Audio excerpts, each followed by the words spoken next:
Alright, so this is going to be a very basic primer for Koishi Navigation, and I felt the need to make this video just because the English translation isn't perfect. It's actually not that bad, but it's not perfect. So I felt that some people might want a little bit of a leg up on how things work and what some of the numbers and some of the settings do. So without further ado, let's get started. Alright, so over here we have the Overworld. You can see the little Koishi over here. There's also a little Koishi icon over here who sometimes talks to you. Let me open up the chat log, actually. Yeah, so you have a little bit of a log here of what's been going on with Koishi. Some of the things she's been saying. You can also try to type in random words and stuff, and sometimes she responds. So let's try something here.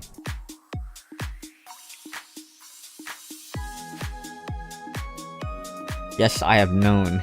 You've been known to like cake, is what I assume. So again, the English translation isn't perfect, but there's some stuff that you can kind of understand and glean by using context clues. Okay, so yeah, you can close windows just by right-clicking like this. It's pretty easy. And you can always just bring them back up again by clicking the appropriate icon here. So if you want to bring up the map here, you just click on the map and battle icon there, and it just brings it back right back up. Okay, so here in the Overworld, you've got a couple of things going on. First off, when you first buy the game, it's going to be covered in a sort of fog of war. I've mostly covered most of it, but some of it still remains, such as this really phallic looking one over here. You can also change the color of the fog of war with this setting over here. You can change it white. The setting below that just makes the fog of war a lot more blocky.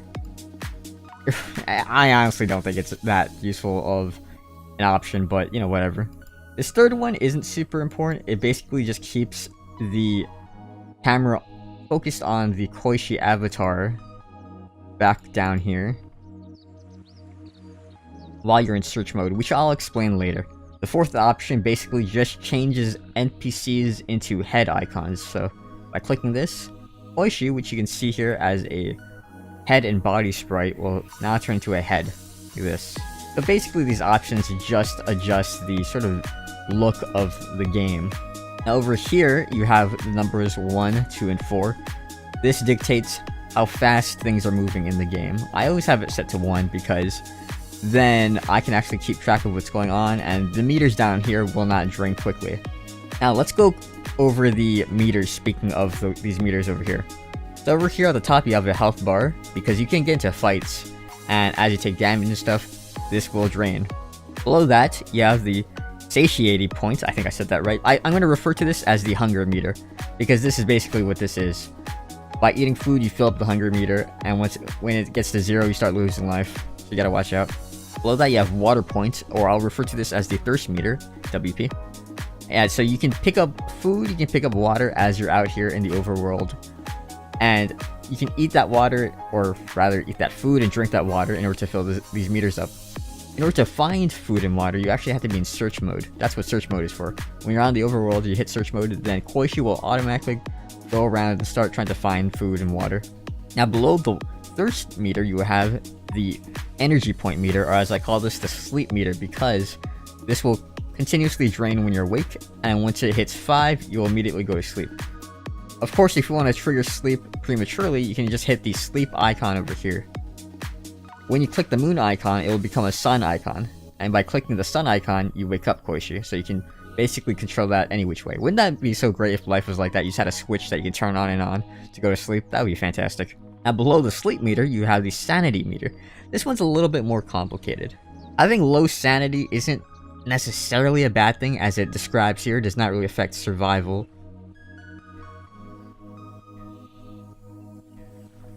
Now here in the Overworld, you see that there's this little blue guy over here with the white belly. You can actually fight this guy. As I mentioned before, there is fighting in this game. Koishi will either fight her by herself by just randomly moving on top of him while you're in search mode, or you can engage the fight manually by switching to the move option, like this, and just clicking on the guy. Now you're in the fight screen. Fighting is pretty basic. It's completely automated. It's sort of rock, paper, scissors rock, paper, scissors based. Or baked, whatever you want to go with. So you have an attack phase and you have a defense phase. In the attack phase, you're trying to roll for swords, basically. The more swords you have, the more damage you'll be able to inflict. However, if they roll shields that match your number of swords, then it cancels out the damage. As you can see here, I won the fight, and when I won the fight, this treasure chest icon appeared, as well as this water bucket icon over here. Basically, when you collect items, they will appear here on these sort of vines in the corner of your screen. In order to collect the items, you want to click this treasure chest, like so, and now I have a water bucket.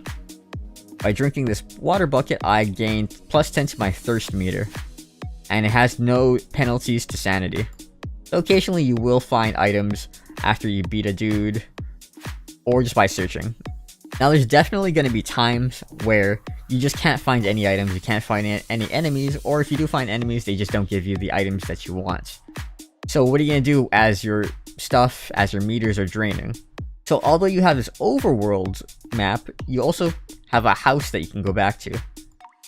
Sort of up here, yeah. So I can actually navigate my camera with this sidebar, like so.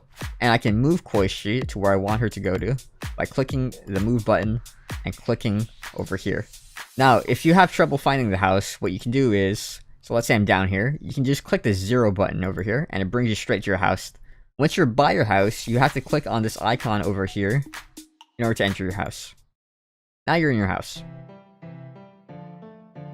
So let me click up to the room above, and over here you have a kitchen. Let us move to the kitchen. And over here you have Satori. Hey, is Koishi going to help her sister wash the dishes? Yes. Look at that. Isn't that nice? Isn't that heartwarming? As Satori was explaining, she was asking Koishi if she could help with the dishes, and that's because earlier, off camera, I had actually came back to the house and Satori had dinner prepped. Well, not prepped, but she had it made, she had it cooked. And so Koishi got to sit down and eat, and by eating dinner, you actually fill up your meters to a certain degree. I think it's about like 25. It'll actually fill up all your meters by 25, but I'm not entirely sure. So if you're running low on items to replenish your meters, just try and keep coming back to the house periodically, and hopefully Satori will have something cooked for you. Very nice. You also have a cooking pot over here because you can actually cook your own food. Out in the overworld, I can collect items and such, and I can either consume it raw, or I can actually cook some of that stuff and make some food. So by clicking the pot, I can bring up this menu. So in order to navigate through the cooking menu, you actually have to click this arrow over here. You can't actually click the individual tabs for some reason. I don't know why. Alright, so over here we have jam. We can make it jam, and it only takes 5 seconds to make this, but you need 5 berries. Do we have 5 berries? Let me go down to the item menu over here. So let me close it, and then you can bring it up just by clicking this, just demonstrating that. Go to the food tab over here. Yep, I have 108 berries I've collected. So let's make say 5 jams. It takes 25 to make. Click here. And over here you can see a timer. It's going down, it's gonna click down, and once it hits 0, you wanna click on the pot, and then a jam will appear next to it. Alright, the countdown is over. Let me go click on this. There's some jam over here. I don't know if you can see, it's pretty tiny. Some of the icons in this game are pretty tiny. It can be bothersome. So I clicked on it, and as you can see, the jam appeared on the vine up here. To get the vine, or rather get the jam, click on the treasure chest. And now, you can see over here, I have 10 jam, because I already had 5. Let's have some raw fish. Raw fish is pretty good. It fills your hunger meter by 10, and it actually gives you a bit of water. It drains your sanity meter though, and drains a bit of your health. You can either eat this raw, or you can cook it as well. So let me click on this. Alright, so let me navigate to the fish. So I click this arrow over here, and I can move one over. Roast fish. Now, as you can see here, it requires 1 raw fish, but it also requires 4 fire. As you can see here, there's a fire, and there's a number 4, but it's in red because I don't have 4 fire. In order to make fire, you actually have to go up here. So I clicked on this arrow, and I get this drop-down menu. Now, okay, so I want to make 4 fire. What I do is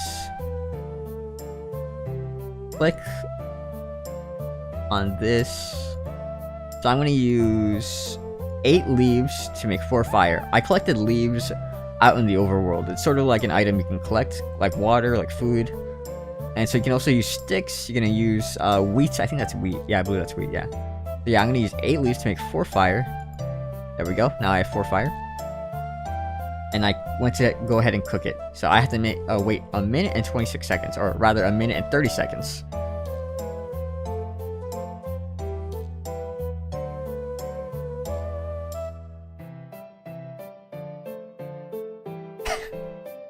I don't know what this means. Also, I think she completely misinterpreted my question.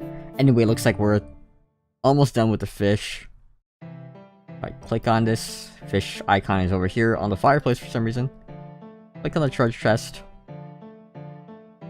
And I will now find it in the food section over here. So now I have 2 roast fish because I had one earlier cooked.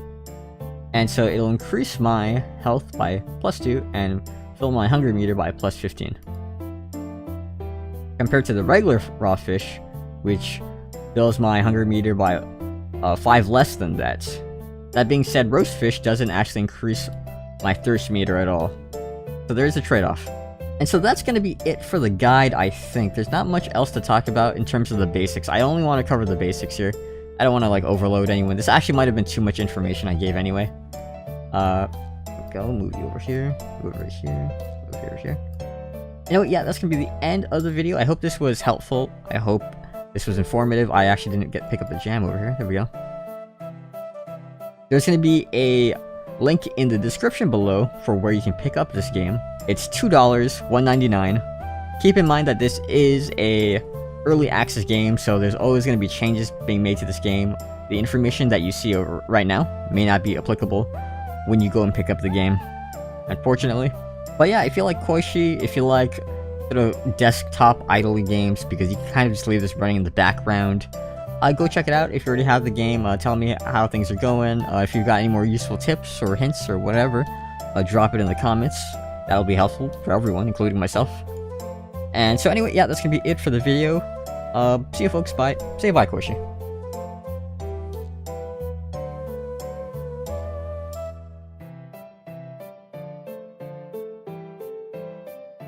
Alright, take it easy. Enough with the guilt trip. God damn you. Yeah, see you folks. Or she says bye to you.